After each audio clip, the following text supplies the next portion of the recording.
Well, hello again, everybody.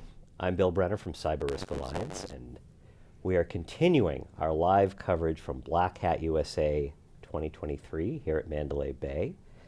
And hope you're all having a great day. I am delighted to be here with Deepen Desai, Global CISO and Head of Security Research at Zscaler. How are you? How's your day been? It's fantastic, yeah. Thank you for having me here. So you're busy. You have a new report out to talk about, so let's dive right into it. Okay. So we have an annual report, ransomware, Yep. that we published a few weeks ago, and that there's also a talk that I'll be delivering tomorrow on the same. To give a context, Zscaler Zero Trust Exchange secures 300 billion transactions daily. We see 500,000 new unique payloads on a daily basis. And we have a team of global security researchers that are tracking threat landscape, monitoring some of the TTPs on the ransomware threat actor side as well. So the report actually combines visibility we get from the cloud environment as well as from our tracking efforts. We look at successful attacks as well.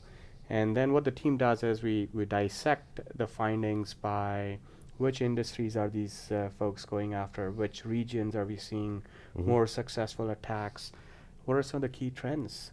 So I'll call out a few. Now, just how often does this report come out? Is it annual, bi-annual? Yeah, it's an annual twice a year? report, and one aspect in the report that you will see is we will compare what changed year over year. So one such key highlight is we saw 38% increase in overall successful ransomware attacks that were observed globally.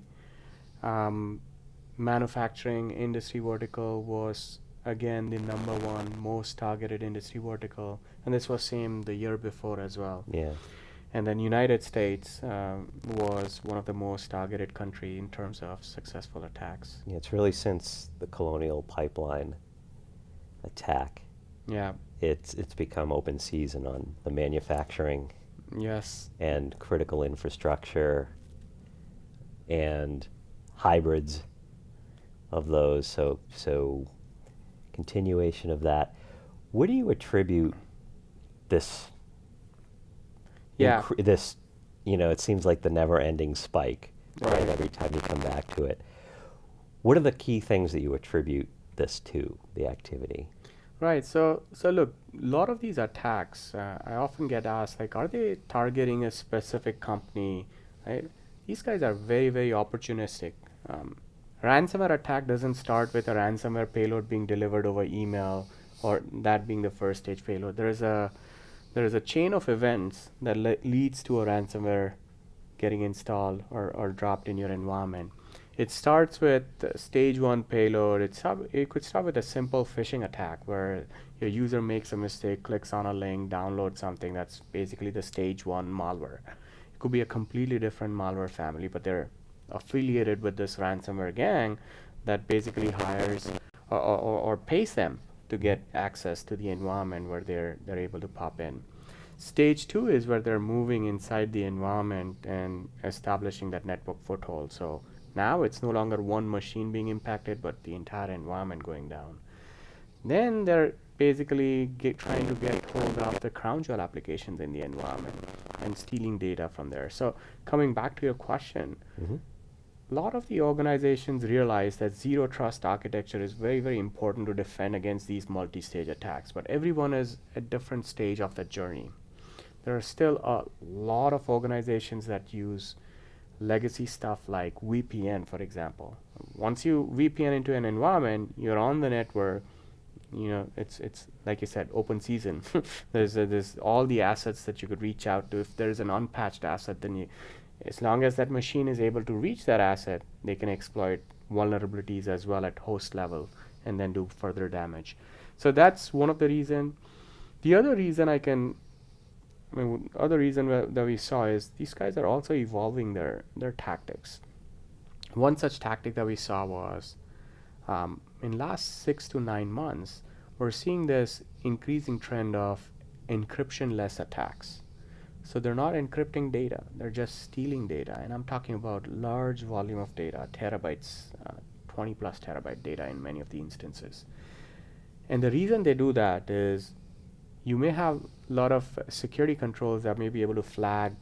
If you're relying heavily only on the endpoint security control, they may be able to flag the encryption activity, but they may not be able to flag data exfilled out, right? And that's where having that true zero trust architecture where you're inspecting everything that egresses your environment becomes fundamentally important. So that's another tactic that we saw picking up and resulting in many successful attacks. A classic example that I can give you is collab ransomware latching on MoveIt vulnerability to exfil tons of data. There's no payload, no encryption, but they're still demanding ransom.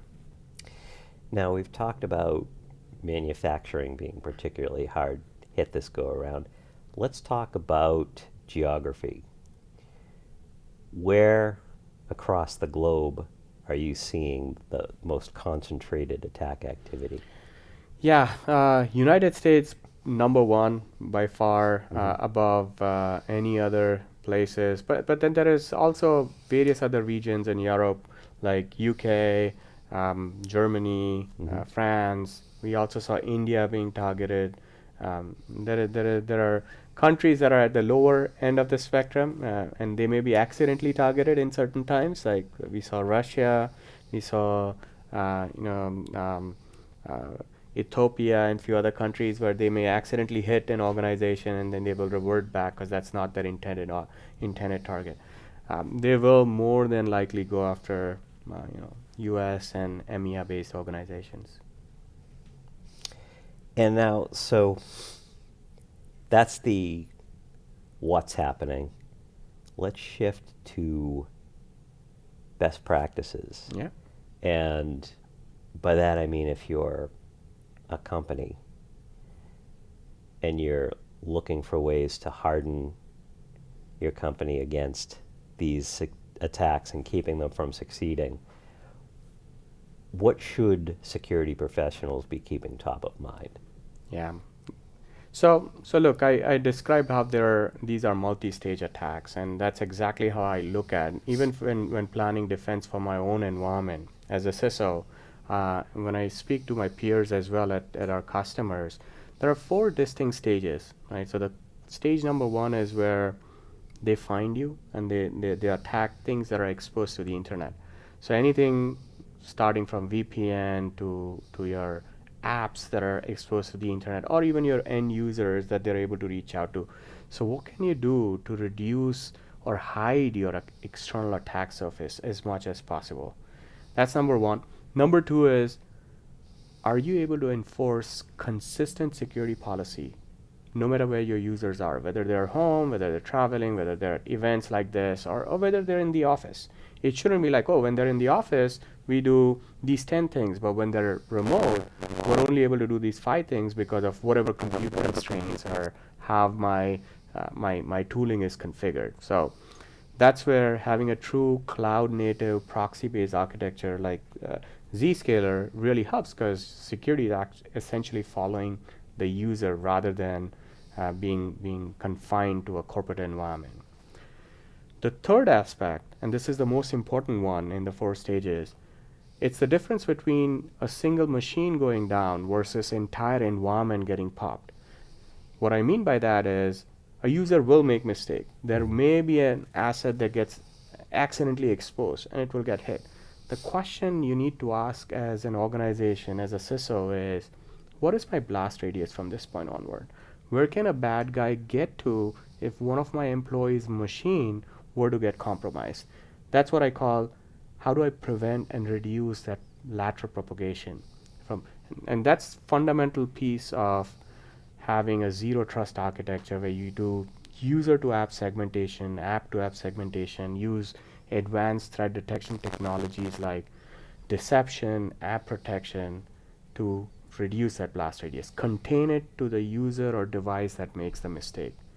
And then the last stage is they're all after your data, whether it's ransomware attack, whether it's nation state attack, whether it's info stealer, they're stealing data from your environment. So how can I enforce consistent data loss prevention engine on all data that egresses out of my environment. Again, it's same criteria, whether your user is remote, in the office, whether it's a workload sitting in the public cloud infrastructure like Azure.